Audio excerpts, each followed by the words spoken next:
right, Shalom Makyam, the high spirit wind Judah of the GMS Mississippi camp, giving God honor and glory to the Heavenly Father, Yahweh Bahasham, Yahweh Shai, Bahasham Hakodash. I also want to give double honor to our elder apostles, elder bishops, great millstone, Ruel. Peace and blessing, health and wellness to the house of David the elect. All right, today I had stood on my spirit. Actually had on my spirit the other day, but it came back, and basically, you know, the spirit is on me to get into some of the key things, all right, that uphold our nation. Now, like I said, from an agricultural perspective, you know, you have farming and you have fishing, all right? You have things of that nature. You have different occupations that's needed to sustain nations, all right? Specifically our nation, you have different things, certain crops that's vital to the existence of our people, pursuant to Sirach 39, such as wheat, all right? You have things such as milk. That's one of the principal things, which I will not go into that as well, all right? Iron, but also there's a natural order, all right, between a man and a woman that's set up by the Heavenly Father to sustain a race of people, to sustain a nation, specifically the house of Israel, because the Most High is only dealing with the nation of Israel, all right? And just like food, there are certain things that Evil E should have never put his hands in, his dirty ass hands in. And like Big Sean said, I don't know where your dirty ass hands been, you know? And a family is something that E and his philosophies should have never interfered with, man. Women should have never been liberated from the leadership of a man, because she was never wrongfully oppressed over a man, all right? There's a science between a man and a woman under one roof. There's an expectation and a duty that a man is to uphold. That man is to uphold some type of craft, some type of skill, all right, to uphold his family, all right? He's supposed to have his masculine duty within his masculine expectation, all right? Then there's an expectation of a woman, all right? And when you join them together, it's power. They're complementary, all right? They complement each other. They complement each other, all right? The man is the builder, and he's the stabilizer, and the woman is the nourisher. That's a science. It's not about feelings. It's not primarily about feelings and physical attraction. It's about, these are things put in place, just like the agriculture, just like these vital things that's in the earth that have to be utilized to sustain a nation, such as fire, water, wheat, honey, milk, certain occupations that they have to be put in place in order for that nation to survive and thrive, such as farmers, carpenters, potters, blacksmiths. Those occupations are imperative, all right, for the thriving and surviving of a nation. But just like those things, the natural order, the science of the roles between a man and a woman is now being demonized, all right? That's imperative, all right, for the sustaining of a nation. And the way you could test to see if your philosophy is effective, implement that philosophy outside the grid, all right? To where a woman can have her different options. To a woman doesn't have to have children in her prime. Implement that. Being a drug dealer, all right, outside, be a drug dealer outside the grid, man. But we gotta survive off certain things. Ultimately, the Most High gave us laws, statutes, and commandments as a skeleton or a backbone for the nation, as the structure of a nation. All right, is within the laws, is systems put in place, all right, to reproduce, all right, our nation back and back again. Okay, over and over again. But within those laws are roles that have to be played out, all right? And it makes sense, man. And it really, you can't afford to demonize it outside the grid. You have the Amish, you have certain people who live outside the grid, and they have these gender roles put in place. They have these roles put in place not because they're old-fashioned or they're stuck in their ways, but because it's effective and it's efficient. Like the brother Yasha always goes into, is efficient, you see? All right? So, the point blank period, man, there's a science within a woman's role, and it's a beautiful science. Science goes back to knowledge. There's a craft. Being a woman is a skill. Like now when you say get you a woman, that it has no connotation to it. But 100 years ago, we said go find your wife, it's almost as though you found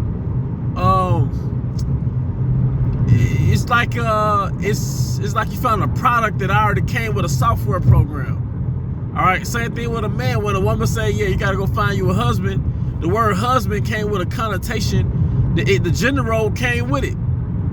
All right, he's gonna be the provider. All right, he's gonna be the protector. All right, he's gonna be the leader. He's gonna, well, you know, and this going back to 2,000 years ago, he's gonna enforce the law, statutes, and commandments in the household. All right, he's the governor in the household. He's the breadwinner. The word Lord in the Old English, and according to the Etymon online, goes back to loaf, as in breadwinner. All right, so your role was in your gender. All right, and a woman's role was in her gender. So when a man said, "Go find you a wife," that was already established as that's gonna be your helpmeet. That's gonna be the bearer and the nourisher of your offspring, man. But when you join those two roles, that masculine provider role, and you join that with the feminine nourisher role, that's a beautiful team, man, for lack of better words. That's a beautiful unity, man. A beautiful harmony. Certain things you mix together and it makes harmony and it creates beauty, man. You blend two colors together. It makes a beautiful byproduct of those two colors, man. I saw a t-shirt that said, "Strong women make strong children." And I agree with that, because strong women don't make strong men, but a real woman does make a mentally, emotionally, and physically healthy child, because she knows what food to feed that child. All right, she knows how to she breastfeeds that child, so he has all the proper nutrients. All right, she's not abusive towards that child. She's not negligent towards that child. She's attentive towards that child. She's not holding Facebook in one hand and a baby in the other hand. No, that baby gets all that attention in its nursing stages. You see it in the wild with mammals. You have to call it a nursing process, where like a dog has puppies, and the puppies are nursed for about 6 weeks. Then they're ready to be sold off. Well, a child is to be nourished to about 4 years old. You know, as far as being under the for lack of a better word, nourishment of the woman. You know, under her supervision. But when he turns about 4 or 5, now he goes into the governors and under certain tutors, man. They got this documentary series called The Ottoman, right? And I forget his name now, but the king of the Ottoman Empire, they showed they had a flashback when he was a baby, all right? But when he turned about 5 years old, his father, which was the king, summoned him. And when he turned 5, he started to be under tutors. And that goes into Galatians, how it says the servant when he's a child, when he's a child, he's no different from a servant, but is under tutors and governors. All right? So a woman, she's that nurse until that child becomes of age. Now it's time to be under tutors and governors. Now he has to learn a craft. Now he has to go under apprenticeship. Now he has to learn self-defense. Now he probably has to learn certain hunting skills. All right? He has to learn certain things, man. Even in certain parts of West Africa, I want to say Cameroon, all right, when a little boy or a little girl is born, they're first under their elders. So the elderly women watch the little ones when they're about 3, 4 years old. But when they become of age, then they go to their parents or their dad or whatever it may be. All right? So there's a science within the role of a woman. Now you have women without their software program, because Satan has replaced that traditional biblical software program with that Western, ultimately demonic software program, which in essence divides the nation. A house divided cannot stand. So there's certain things within the nation that's pivotal, that's imperative to the survival of that nation, such as those certain occupations mentioned in Sirach 38, and further up in the Sirach 38, going back to the physician. That's imperative. We didn't have no damn Tylenol, Advil. You had men and women, all right? Basically the physician, I say that, or you had the physician who had the knowledge and the science of the flowers, of the roots, of the herbs, of the plants. and to utilize them and make it a medicine for the nation of Israel. All right. But then you had, like I said, the farmer who raised cattle, who raised crops. All right. You had the blacksmith, you had the potter, the carpenter, and it'll be feasible for them to have a market. There was a marketplace where all these transactions and all these enterprise took place within a marketplace. And that's what you have with group economics. But within that, you had the gender roles, man. All right. Now, these women, they marched so much because the serpent whispered in their ear about independence, but they could only pull it off in a society built by men, ironically, man. The same men that you want to be liberated from, you depend on their creation for your survival.